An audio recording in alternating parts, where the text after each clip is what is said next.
Every time I've ever been to the zoo, my favorite section are the big cats.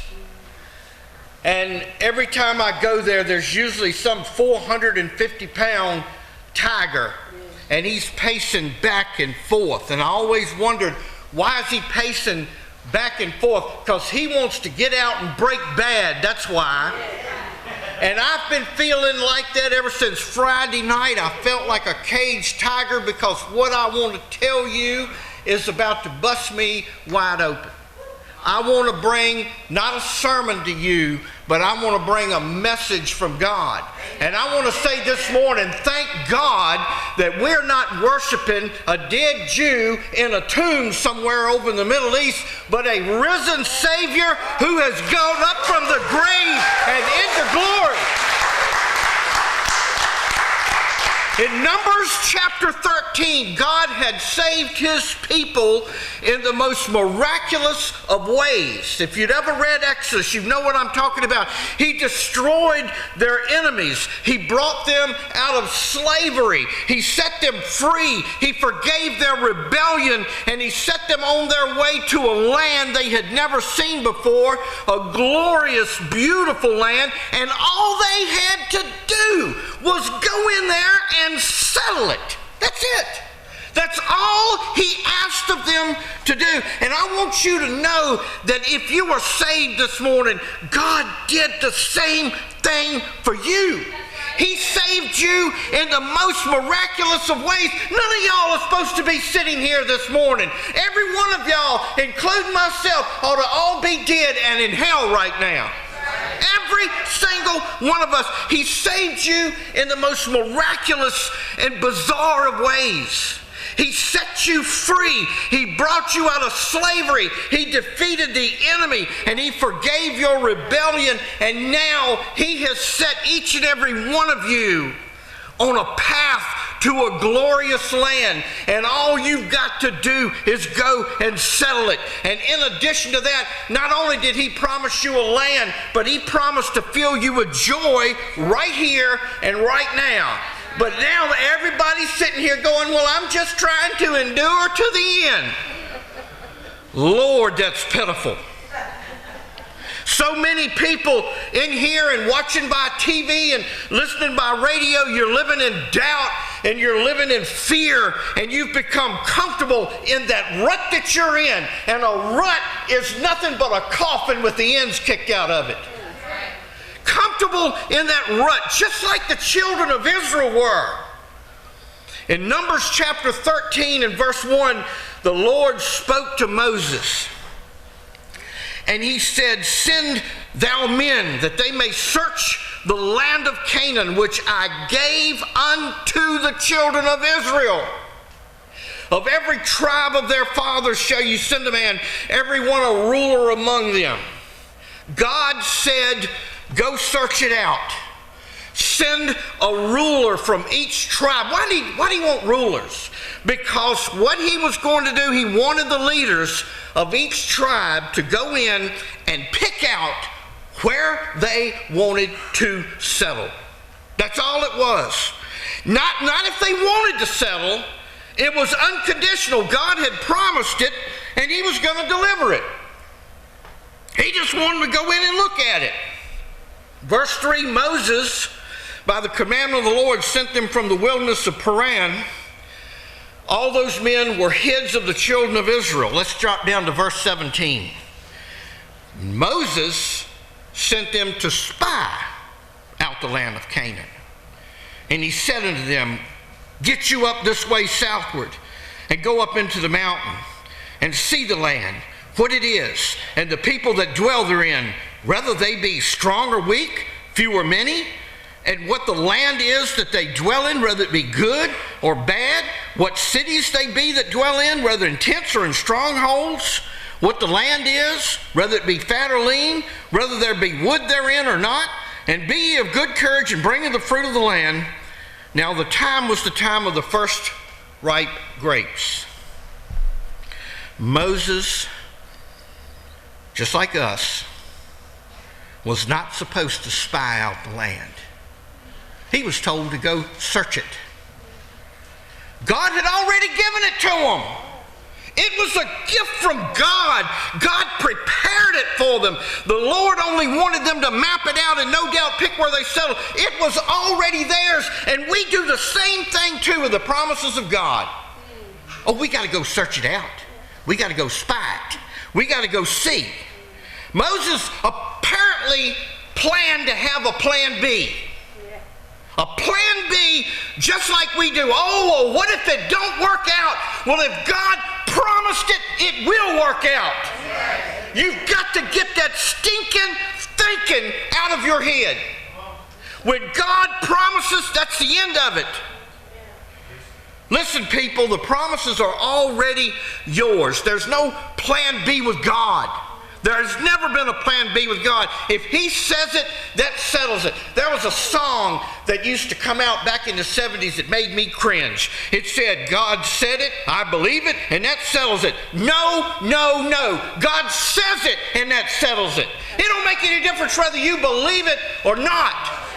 I had a man with a capital murder charge one time got up in my face, and I was witnessing to him, and he said, well, I don't believe that heaven exists. And I said, it doesn't make any difference whether you believe it or not. It still does. I can stand here all day and holler Lynchburg don't exist, but when I drive across that bridge, there it is. It don't make no difference whether you believe it or not. When God says it, that settles it. Verse number 21, so they went up and searched the land from the wilderness of Zin unto Rehob, and as men come to Hamath. And they ascended by the south. They came unto Hebron, and where Haman and Sheshai and Talmai and the children of Anak were. Now Hebron was built 7 years before Zoan in Egypt. And they came unto the brook of Eshcol, and they cut down a branch with one cluster of grapes. How many of y'all ever buy a cluster of grapes in the grocery store? Yeah. Small enough for a child to carry out, right? Little cluster, that's it. And I've grown them on my land, and they've never gotten any big than that. Usually they're much smaller than that. Usually the bag of grapes you buy has got sometimes 2 and 3 clusters in it. But that won't true here. They had to cut it from a branch and bear it between 2 on a pole. And they brought of the pomegranates and of the figs. What God gives you is bigger than what you can handle. It's bigger than what you can contain in your finite mind and with your physical hands. What God gives you is always huge. What a land. Clusters of grapes so big that they had to carry one cluster on a pole between 2 men. The place was called the brook Eshcol because of the cluster of grapes which the children of Israel cut down from thence, and they returned from searching the land after 40 days. And listen to this. They went and they came to Moses and to Aaron and to all the congregation of children of Israel unto the wilderness of Paran by Kadesh. And they brought back word unto all the congregation, and they showed them the fruit. They brought the pomegranates, they brought the figs, they brought the clusters of grapes. And they told him and said, we came unto a land whither thou sentest, and surely it flows with milk and honey, and here is the fruit of it. They should have shut up right then and there after they said that. They should have left it alone when they came back and said, here's proof of God's promise. And the men, they should have stopped. But people, what you've got to do, and what you do all the time, you stop proclaiming the miracles of God by adding the word well to it, or maybe, or but, or nonetheless. Stop it. When you are proclaiming the miracles of God, you can't look at your circumstances. When you are proclaiming the miracles of God, you can't look at your resources. You can't look at yourself in the mirror and proclaim the promises of God and look at what you have and then start doubting. The moment you do that, it's over. It's not going to happen for you. You have got to be like a plow mule and put those blinders on and keep going straight ahead and quit looking to the right and looking to the left and listening to what the devil says, and he does it even through your own family sometimes. He does. He sows them seeds of doubt. Well, they came up and they said, surely this land is flowing with milk and honey. But listen to the next verse. Nevertheless, oh, that galls me to no end. Nevertheless, the people be strong that dwell in the land. The cities are walls, and they're very great. And moreover, we saw the children of Anak there. That means they're giants. The Anakim. The Amalekites dwell in the land of the south. The Hittites and the Jebusites and the Amorites dwell in the mountains, and the Canaanites dwell by the sea and the coast of Jordan. Whine, whine, whine. It's all there, just like God said. The promise is there, just like God said, but there's too many obstacles. Now let's listen to what a true servant of God sounds like. And Caleb stilled the people before Moses and said, come, let us go up at once and possess it, for we are well able to overcome it. Folks, I want you to understand this. I don't care what your doctor says. I don't care what your pastor says. I don't care what your lawyer says. I don't see too many of them in here anyway, you know. I don't care what anybody tells you. I don't care what your mom and your daddy tell you. You are able to overcome anything in your life that is hindering you from enjoying the promises of God, no matter what the circumstances. And if I'm lying, then God told it wrong too. You can. Quit listening to what people are telling you that you can't do. Here's the problem. Verse 31. But the men that went up with him said, we're not able to go up against these people, for they are stronger than we are. You might not ever say it, but your actions speak louder than words a lot of times, people. You believe that the obstacles in your life are stronger than the power of God. You'd never say it, but your actions say that it is. I want you to understand this morning that the devil is a liar. He's a liar. And Jesus said not only is he a liar, he's the father of lies. He invented lies. And whenever you doubt the promises of God, you are quoting the father of lies. They brought up an evil report of the land which they had searched unto the children of Israel, saying, the land through which we have gone to search is a land that eateth up the inhabitants, and the people we saw in it are men of great stature. And there we saw the giants. Here we go with the giants again. The sons of Anak, which come of the giants. And we were in our own sight as grasshoppers, and so we were in their sight. Dave, you don't understand. You're up there preaching stuff that you don't understand because you ain't never been where I've been. There are giants out there, Dave. There are giants out there. Giants of what? There's giants of addictions, and there's an addiction to just about anything you want nowadays. And there are people that are living in addictions, and they won't shake it, and they can shake it, but they won't because they don't believe in the power of God to help them do it. And there are doubts, and you've got a doubt about this and a doubt about that, and you've got unbelief, and you got people hollering, well, you don't understand what the health problems I got, and you don't understand the financial problems I've got, and the devil's got such big giants. Oh yeah? Well, God is the giant killer. He is the giant killer. Come here, baby. Well, time to be truthful. This woman right here went to a spinal screening Tuesday night. Yeah. The lady that did it said, oh, no. She was a chiropractor, don't want to touch that. She said, you're not even getting a signal through your spine. And y'all don't understand, this woman smiles all the time. But the doctor told her very urgently and almost frantically in front of me, if you don't go to surgery right now and let us cut you up and let us do all of this reconstruction and all that, you will be in a wheelchair in 4 years tops. He told her that 11 years ago. 11 years ago. That is good. That is good. She has thyroid. She has blood pressure. She's got all of those problems, plus her spine is...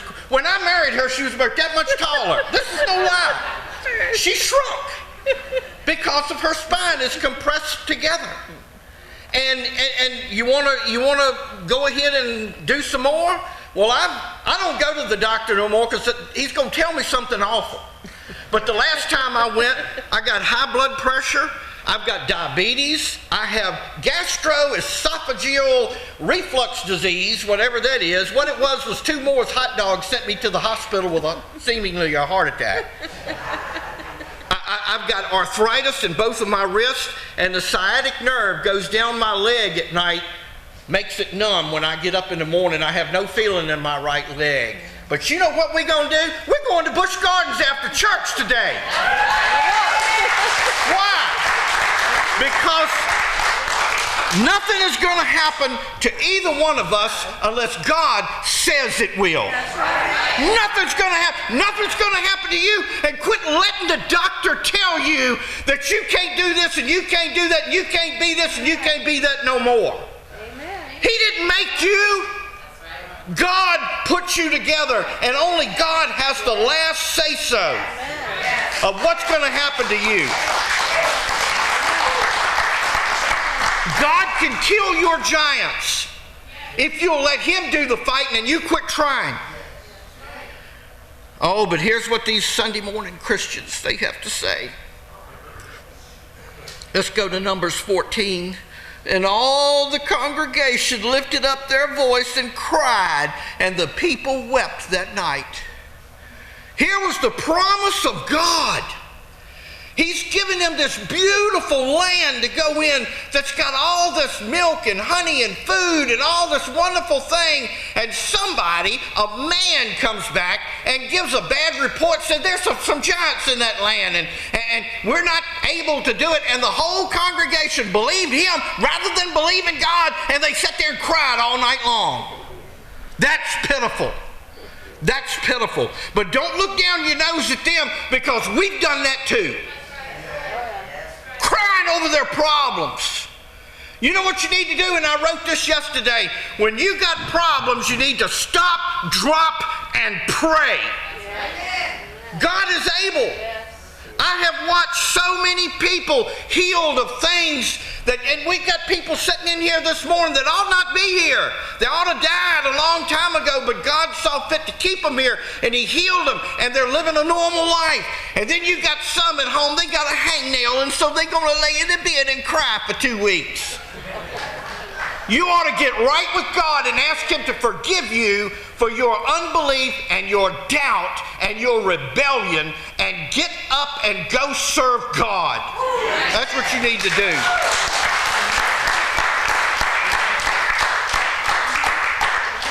All the children of Israel murmured against Moses and against Aaron and the whole congregation, and said unto them, listen to this, would to God that we had died in the land of Egypt. Or would God we had died in this wilderness, and why has God brought us into this land to fall by the sword, that our wives and our children should be a prey? Were it not better for us to return to Egypt? And they said one to another, let's make a captain and let's return to Egypt. So I ask you this morning, how many of y'all want to go back to Egypt before you got saved? How many of you want to go back to the rat hole that God pulled you out of? Why? Because, well, it's just something I'm a little more familiar with. Want to go back to your bottle? Want to go back to your pills? Want to go back to the abusive relationships? You want to go back to the cage that God pulled you out of? Well, enjoy if you do. But I'm not. And I'm not going back to anything he's ever pulled me out of. I'm going forward, and I hope to God that everyone in here does too. Hear this true servant of God in verse 5. Then Moses and Aaron fell on their faces before the assembly of the congregation of Israel, and Joshua the son of Nun and Caleb the son of Jephunneh were of them that searched the land. They tore their clothes, and they spoke unto all the company of the children of Israel, saying, the land which we passed through to search is an exceedingly good land.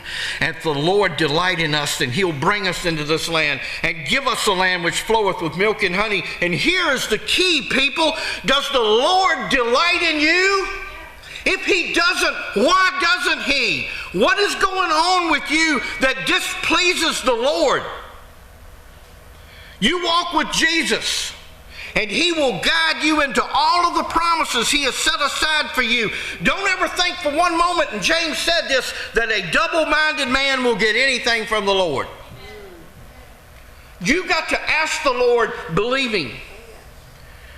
And they said this in verse 9, only rebel ye not against the Lord, neither fear the people of the land, for they're bread for us. Their defense is departed from them. The Lord is with us. Fear them not.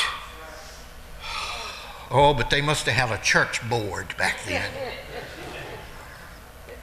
Here's what the church board decided after a vote.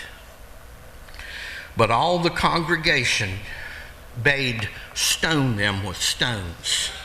And the glory of the Lord appeared in the tabernacle of the congregation before all the children of Israel. They were going to stone them for telling the truth, for being optimistic, for having faith, because they wanted to run back to Egypt, to the cage that Pharaoh put them in.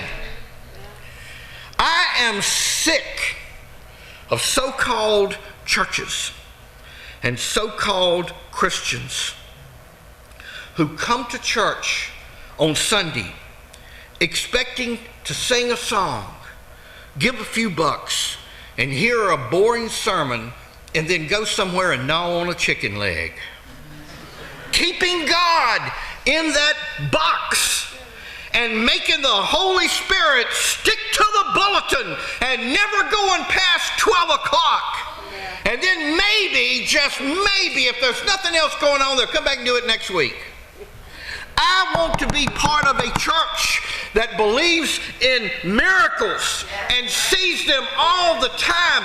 Oh, I got so encouraged in Walmart. And it's hard to get encouraged in Walmart. The other day, when this lady comes up pushing her daughter who's standing up in the cart and jabbering, and I didn't even recognize him because it's been a long time since I've seen him. And the last time I saw the little girl, she was in a little carrier, and now she's standing up tall and walking. She came in this church blind as a bat. The doctor said she couldn't see, and we prayed over her. And the little girl looked me in the eye the other day and was telling me about the shoes that she had just bought.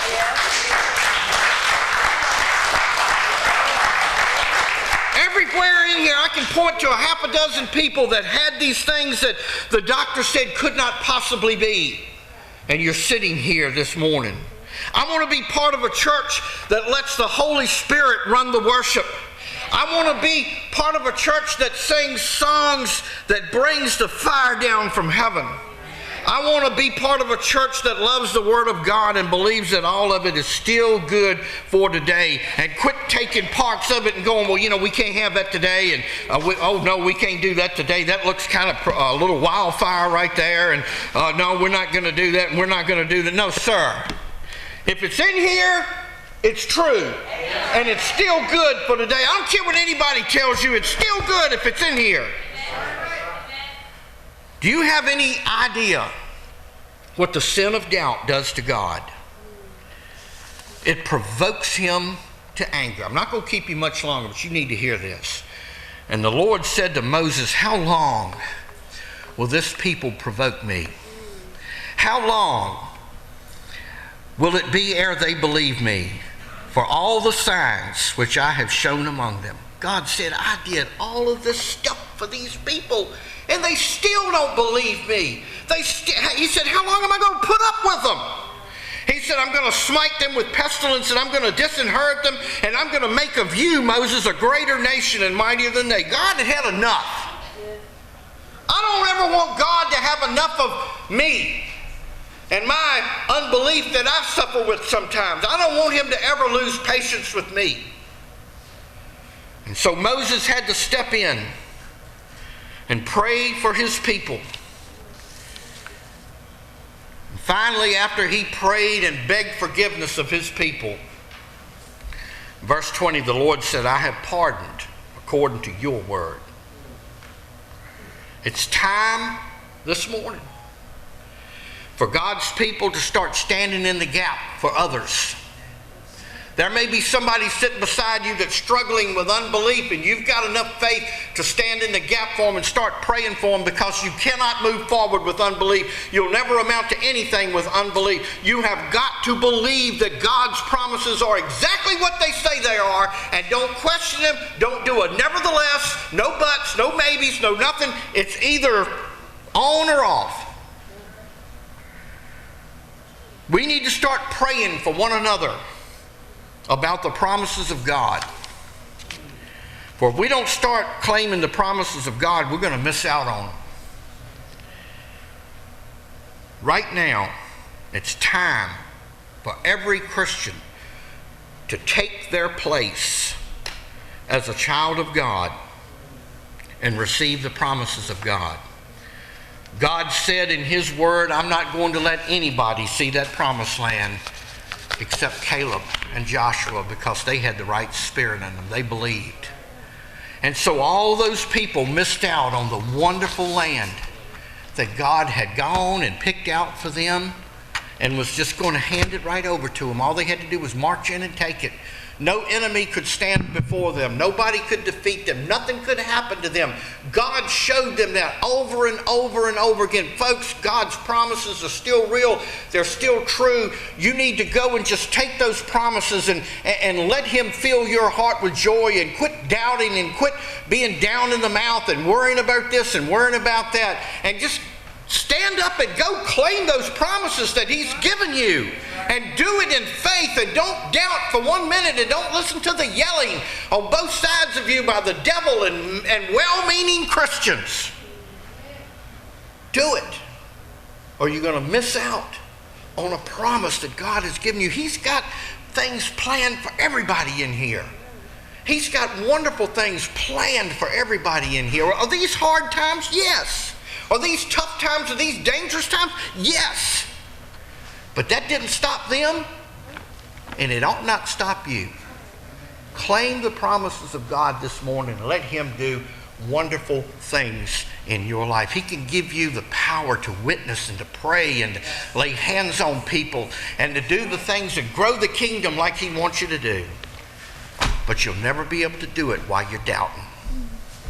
Don't doubt God. Believe this morning in his promises. Shall we all